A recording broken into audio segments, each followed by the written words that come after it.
अच्छा, इससे स्वास्थ्य पर बुरे प्रभाव क्या पड़ते हैं इस सिलिका डस्ट के श्वास नली में या फेफड़ों में जमा होने पर? आप नागौर से हैं? जी सर। अभी डीडवाना और कुचामन नया जिला बना है नागौर से अलग होके। जी सर। कौन सी कमेटी थी? इससे वहाँ का जो नौकरशाही थी वो पूरे देश पे हावी है। जी सर। आपको लगता है ऐसा हमारे यहाँ भी हो रहा है? आपकी हॉबी है ग्रुप डिस्कशन करना। कौन से ग्रुप में डिस्कस करते हैं आप?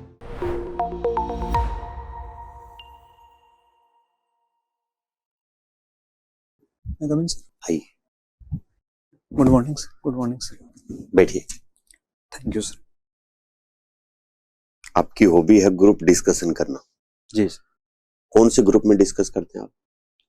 सर हमारे दोस्तों का ही ग्रुप है सर, टेलीग्राम पे।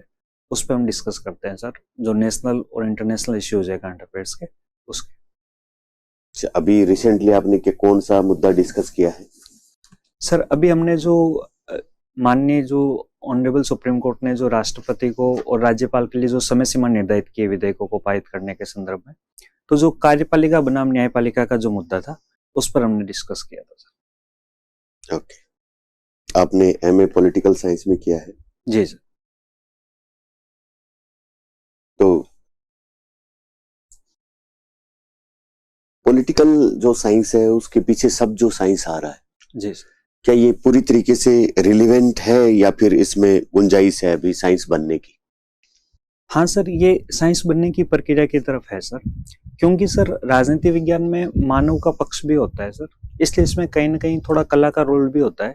लेकिन सर जो राजनीतिक सिद्धांत है वो समय के साथ मैच्योर होते हैं, उनका भी हम क्रमबद्ध अध्ययन करते हैं सर, तो इसलिए इसको साइंस कहा जा सकता है। कहा जा सकता है कुछ मामलों में। जी सर। तो इसका मतलब आप ये कहना चाहते हैं कि अभी तो कला है लेकिन विज्ञान बन जाएगा?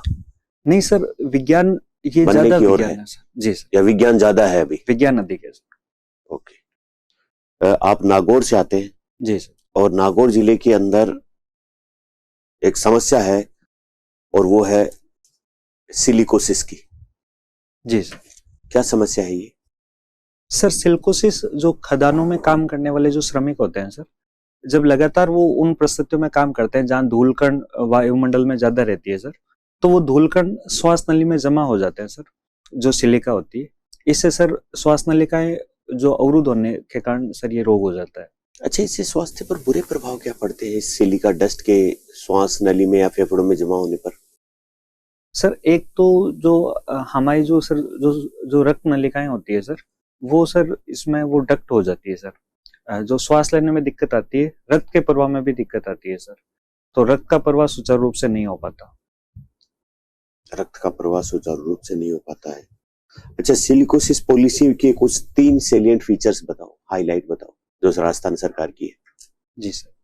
सर राजस्थान सरकार की जो पॉलिसी है सर, उसमें एक तो सर अगर किसी की भी सिलिकोसिस से अगर मृत्यु हो जाती है सर, तो उसके लिए राजस्थान सरकार उस परिवार को 3 लाख रुपए देती है सर। और अगर किसी की सिलिकोसिस रोग की जो पहचान करने के लिए पहचान हो जाती है तो उसके पुनर्वास के लिए 2 लाख रुपए देती है सर।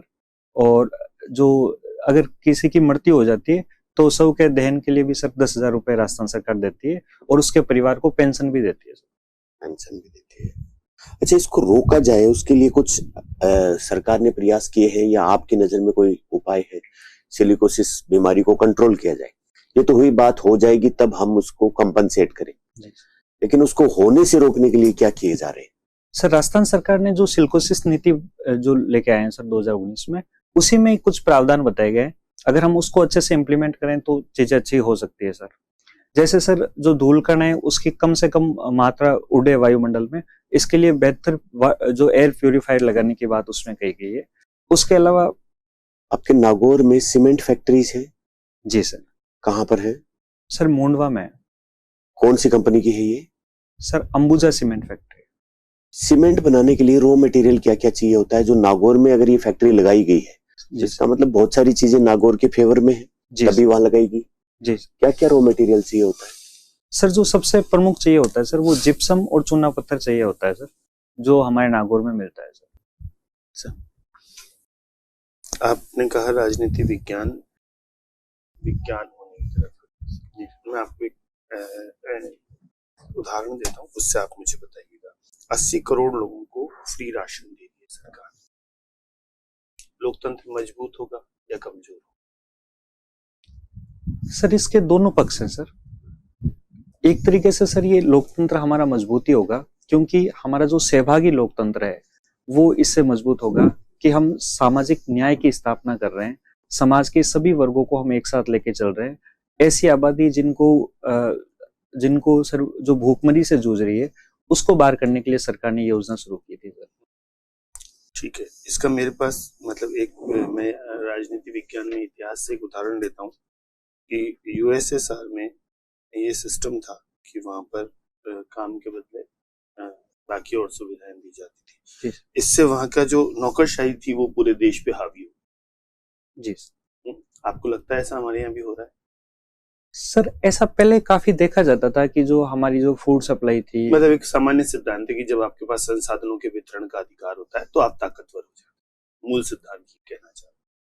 हाँ सर, जब हमारे यहाँ संसाधनों के वितरण का अधिकार सरकार के पास होगा और सरकार अपनी मशीनरी के जरिए वो संसाधन वितरित करेगी तो नौकरशाही हावी हो जाएगी। क्या ये सच है?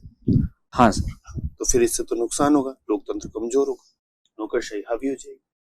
लेकिन सर नौकरशाही हावी नहीं हो इसके लिए भी हमने सर प्रोविजंस कर रखे। दो प्रोविजंस बताओ सर। हम अधिक से अधिक तकनीक का यूज कर रहे हैं सर, और जो जो सर हम सिंगल पॉइंट जो सिस्टम मशीन लगा रहे हैं, फेस रिकॉग्निशन का या डिजिटल भुगतान का हम यूज कर रहे हैं। ठीक है, आपने कहा आप ग्रुप डिस्कशन करते हैं राष्ट्रीय और अंतर्राष्ट्रीय मसलों। जी ठीक है, अभी संसद और न्यायपालिका का आपने उदाहरण भी दिया। मूल तर्क क्या है इसके पीछे कि संसद को न्यायपालिका में दखल नहीं देना चाहिए और न्यायपालिका को संसद में दखल नहीं देना चाहिए? मॉन्टेस्क्यू के शक्ति पृथक्करण के अलावा अपने तर्क। सर जो संविधान के अनुच्छेद 120 और 121 में इसके बारे में बताया गया है कि कोई भी न न्यायपालिका संसदीय कार्यों में दखल देगी और न जो संसद है या संसद है वो न्यायपालिका के कार्यों में दखल देगा सर। ठीक है, दोनों को पृथक किया गया है। कैसे? तो फिर न्यायपालिका कैसे कार्यपालिका को निर्देशित करती है? सर न्यायपालिका संविधान की एकमात्र संरक्षक है सर। जहां पे भी संविधान की व्याख्या करने की आवश्यकता होती है सर, तो वहां पे न्यायपालिका कार्यपालिका को निर्देश देती है कि क्या करना है।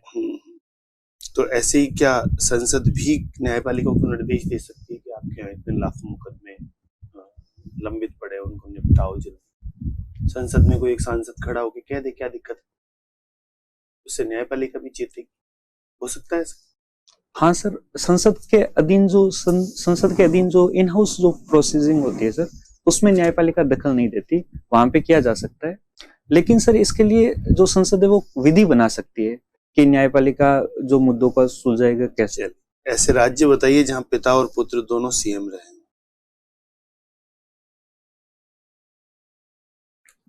सर यूपी में सर मुलायम सिंह जी यादव और अखिलेश यादव। और सर इसके अलावा मुझे अभी ध्यान में नहीं आ रहा है। ठीक है, राजस्थान में कितनी महिला मुख्यमंत्री हुई हैं अभी तक? सर महिला मुख्यमंत्री एक ही हुई है। एक ही हुई। कौन हुई? श्रीमती वसुंधरा राजे जी। ठीक है, सबसे लंबा कार्यकाल किस मुख्यमंत्री का रहा अभी तक? सर श्री मोहनलाल जी सुखाड़िया जी का रहा है। उनके बाद? सर उनके बाद श्री अशोक गहलोत जी का रहा है। ठीक है, राजनीति विज्ञान में आपके पसंदीदा लेखक कौन है? सर राजनीतिक विचारक में महात्मा गांधी जी। महात्मा गांधी जी, ठीक है। महात्मा गांधी जी का सामुद्रिक तरंगों का सिद्धांत।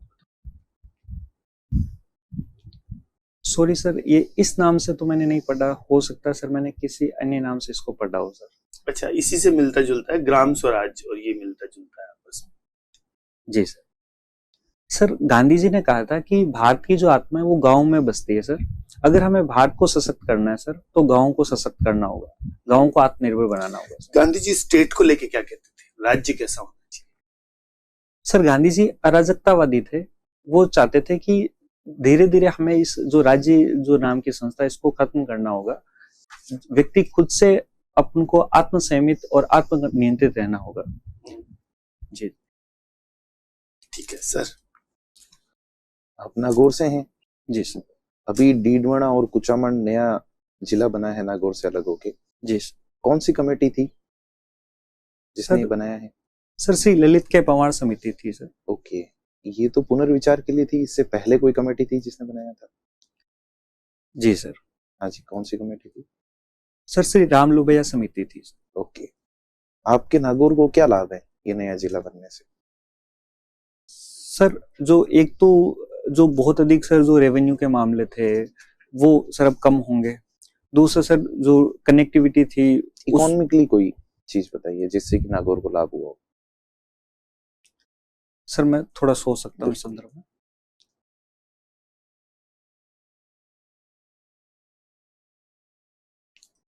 सॉरी सर, लाभ का इकोनॉमी का मुझे अभी ध्यान में नहीं आ रहा है। नागौर से कई नदियां निकलती हैं। जी सर। ये बताइए लूनी नदी में कौन सी नदी जाके गिरती है नागौर?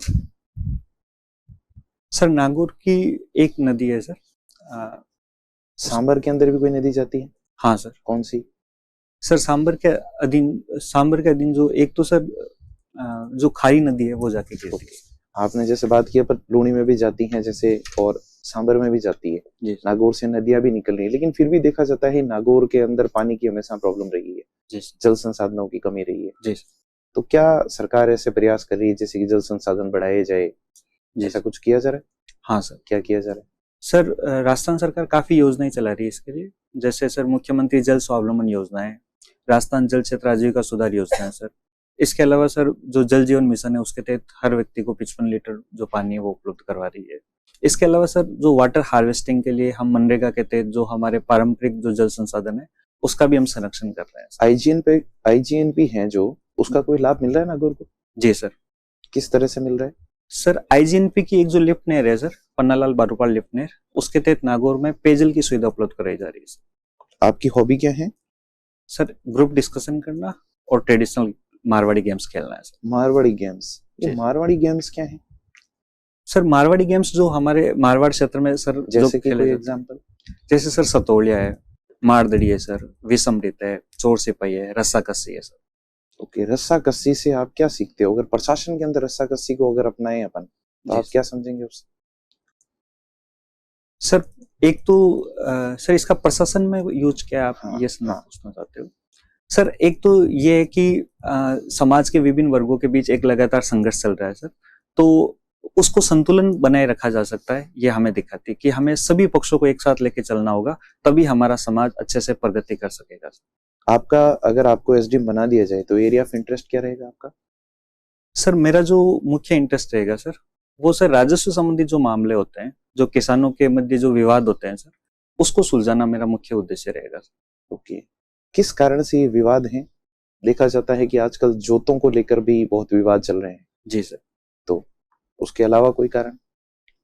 सर एक तो सर जो हम नए रूट्स मार्ग बना रहे हैं कनेक्टिविटी के लिए सर, तो मार्गों को लेकर काफी विवाद होते हैं सर, जो ग्रामीण क्षेत्रों में या ढाणियों के क्षेत्रों में। एक तो ये प्रमुख कारण है। दूसरा सर काफी अतिक्रमण देखा गया ओरण की भूमि में इन संदर्भ में, तो ये भी एक प्रमुख कारण है सर। अभी यूएस के वाइस प्रेसिडेंट जेडी वेंस यहाँ पर आए हुए हैं। जी। आपको क्या लगता है कि भारत ये टैरिफ वाले मुद्दे के ऊपर अपने नेशनल इंटरेस्ट को बचा पाएगा या फिर हमें कुछ नई हार्डशिप या चुनौतियों का सामना करना पड़ेगा? सर कल जो माननीय उपराष्ट्रपति जी है सर, उनके हमारे प्रधानमंत्री जी से मुलाकात हुई है, काफी सकारात्मक मुलाकात रही है सर। मुझे लगता है कि हम जो हमारी जो ट्रेड वार्ता है उसको आगे बढ़ा पाएंगे, और सर हम जो फ्री ट्रेड के बारे में जो द्विपक्षीय जो व्यापार समझौते की जो चर्चा चल रही है काफी समय से सर, हम उसको भी सर लागू कर पाएंगे। लेकिन चाइना उधर जो है वो बहुत ही कड़े शब्दों में इस बात की निंदा कर रहा है कि अगर कोई भी देश ऐसा समझौता करता है टैरिफ से संबंधित तो हमारे लिए हम फिर उस पर रेस्ट्रिक्शन लगाएंगे, प्रतिबंध। तो हम चाइना को कैसे काउंटर करेंगे? सर मुझे लगता है कि भारत स्वतंत्र है सर अपनी जो व्यापार नीति को बनाने के लिए, हमें किसी के दबाव में आने की कोई आवश्यकता नहीं है सर। दूसरा सर चाइना को काउंटर करने के लिए हम बाकी देशों के साथ भी व्यापार को बढ़ावा दे रहे हैं, इसीलिए हम सर अमेरिका से ज्यादा व्यापार की जो वार्ता है वो कर रहे हैं। बाकी सर जो चाइना से जो डंपिंग होती है उसको रोकने के लिए भी सर हमने 12% जो स्टील पर कल टैरिफ लगाया है भारत ने। चलिए, आपका साक्षात्कार हुआ, अब आप जा सकते हैं। Thank you sir.